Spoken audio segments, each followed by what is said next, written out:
The news hit Washington like a thunderclap, reverberating through the marble halls of power and echoing across the city before most had even finished their morning coffee. The Supreme Court had just intervened in a high-stakes legal battle, one that would test the very limits of American government. Flashing alerts lit up screens as Chief Justice John Roberts, acting alone in a rare and dramatic move, issued an emergency order halting a multi-billion-dollar federal aid program that had been months in the making. The decision sent shockwaves from the White House to Congress, freezing urgently needed funds meant for everything from humanitarian relief to critical infrastructure projects, leaving communities and officials in limbo. Newsrooms scrambled to interpret the terse one-page order, a classic shadow docket move, taken without public hearings or oral arguments, leaving the nation's legal experts and journalists to read between the lines. The lower courts had ruled that Congress, not the president, controls the purse strings, reaffirming the constitutional principle of separation of powers. Advocates thought the money would finally flow, bringing long-awaited relief to struggling families and communities across the country. Instead, the Supreme Court sided, at least for now, with the executive branch, escalating the fight to the highest level and raising urgent questions about the balance of power. The battle over billions became a constitutional showdown over presidential power, congressional authority, and the future of federal aid. The Trump administration claimed the freeze was needed to review spending for waste and fraud, insisting that taxpayer dollars must be protected at all costs. Critics, however, called it a brazen power grab, an attempt to override Congress and undermine the checks and balances at the heart of American democracy. With the Supreme Court's intervention, the stakes soared overnight, transforming a policy dispute into a national crisis watched by millions. Billions, and the very balance of power in American democracy, hung in the balance as lawmakers, lawyers, and citizens alike waited for the next move.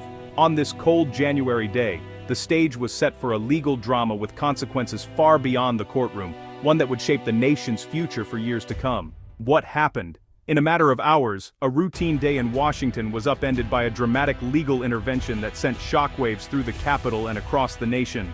Chief Justice Roberts, responding swiftly to an emergency request from the Justice Department, issued what's known as an administrative stay, a kind of legal pause button that temporarily halts any action. This decisive move immediately froze a lower court order that would have compelled the Treasury to release millions in federal aid, money that many had been anxiously awaiting. The lower court had previously sided with aid groups, arguing that the freeze on funds was an illegal overreach by the executive branch and that the money should flow without further delay. But Roberts's order didn't resolve the underlying dispute. Instead, it simply stopped the money from moving, buying the Supreme Court time to consider the complex legal questions at stake. For families and organizations depending on this aid, the stay is only temporary, but every passing day feels critical. The uncertainty grows as they wait, not knowing when, or if, the funds will be released. An order from the Chief Justice alone is rare, and signals that the court is taking the government's arguments with utmost seriousness, recognizing the potential impact on both law and lives. The Justice Department warned that releasing the funds now could undermine executive authority, setting a precedent that might be impossible to reverse, and potentially weakening the government's ability to act decisively in the future. The Chief Justice's stay shows that, at least for now, those arguments were persuasive enough to warrant a pause, highlighting the delicate balance between urgent need and legal process. Now the other justices will carefully review the filings, weighing the consequences, and decide whether to keep the freeze in place for months as the appeal moves forward through the courts. The fate of the aid and the legal boundaries of presidential power hangs in the balance. What happens next will shape not just this case,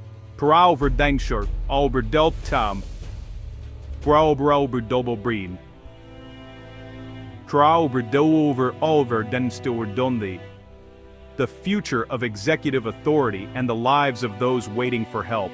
The Supreme Court's decision sparked immediate outrage and despair across the country. The news spread rapidly, igniting heated debates and emotional reactions in homes, on social media, and in the streets. Aid organizations, who had been preparing for weeks to restart critical programs, were blindsided by the sudden ruling. Hope for vulnerable communities was quickly replaced by a deep sense of uncertainty and frustration. Legal experts called the move troubling, highlighting the lack of transparency in shadow docket rulings. Many questioned the process, arguing that such consequential decisions should be made openly, with full explanation and public scrutiny.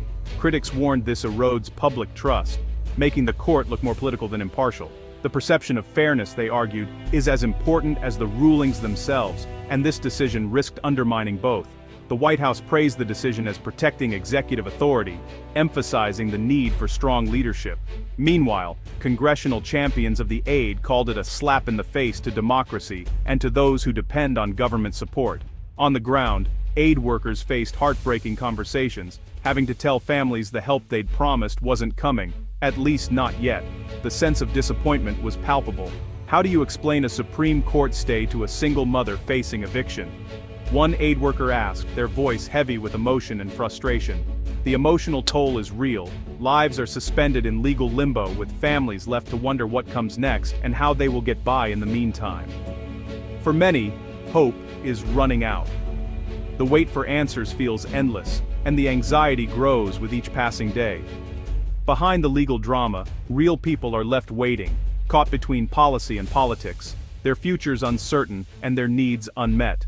This crisis began nearly a year ago, when the Trump administration froze billions in aid after Congress had already approved it. The official reason, a review for waste and fraud. Critics saw it as an illegal power grab. The Impoundment Control Act of 1974 limits a president's ability to withhold funds Congress has appropriated. It allows only temporary delays, not indefinite freezes based on policy disagreements. Advocacy groups and states sued, arguing the freeze violated both the Constitution and federal law. Lower courts agreed, ordering the funds released and affirming Congress's authority.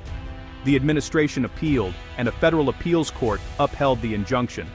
The Supreme Court's emergency intervention transformed a budget dispute into a constitutional confrontation. Now, the judiciary is at the center of a battle over the separation of powers. This case is about more than money. It's a test of America's checks and balances. The Constitution gives Congress the power of the purse. The president must execute the law, not rewrite it. By freezing funds Congress approved, the executive is claiming the power to ignore laws it dislikes.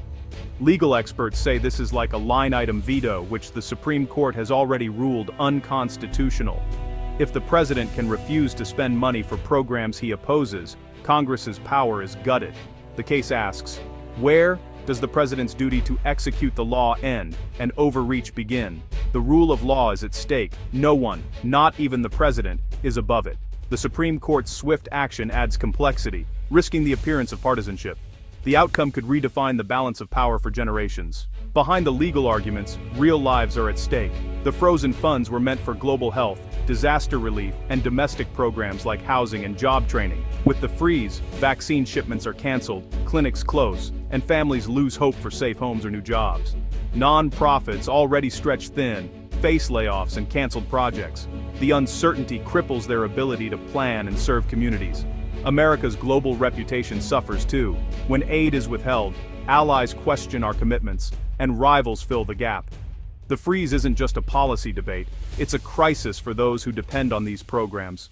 The damage is immediate and long-lasting. The world is watching how America handles its promises. The stakes are human, not just political. The Supreme Court's sudden action highlights the power and controversy of the shadow docket. Unlike the court's usual slow public process, the shadow docket is fast, opaque, and often decided by a single justice. An administrative stay like Roberts issued can halt major policies with a single sentence and no explanation. Supporters say it's necessary for emergencies. Critics warn it lets the court make huge decisions without transparency. The shadow docket's use has exploded, fueling debate about the court's role. Some see it as pragmatic, others fear it undermines public trust. Major rulings on elections, immigration, and now federal spending have all come through this back door. The risk: the court looks political, not impartial. Trust in the judiciary hangs in the balance. The Supreme Court now faces two starkly different arguments. The government says the president needs discretion to pause spending for review, to prevent waste and protect taxpayers. They warn that releasing the funds now could cause irreparable harm. Money spent can't be clawed back. Aid groups and states counter that the Constitution and law are clear. Congress decides how money is spent, not the president. They argue the freeze is an unconstitutional power grab, and every day it continues. Real people suffer. For them, the harm is immediate. Lives disrupted, aid denied. They urge the court to see beyond legal abstractions to the human cost. The justices must weigh executive authority against the rule of law, and the lives caught in the middle. The Supreme Court's next move will decide if the funds stay frozen or flow at last, but the case has already exposed deeper issues, eroding public trust, operational chaos for aid groups, and new interest from tech giants. Silicon Valley sees an opening to make aid delivery more efficient, but raises questions about privacy and accountability. Nonprofits may have to rethink their funding, wary of political interference. The freeze could chill advocacy, weakening watchdogs for the vulnerable. Ultimately, this is a stress test for American democracy. How much power can a president wield over spending? What role should the courts play, especially when acting in the shadows? The answers will shape the balance of power. And the non-thy lives. Millions for years to come.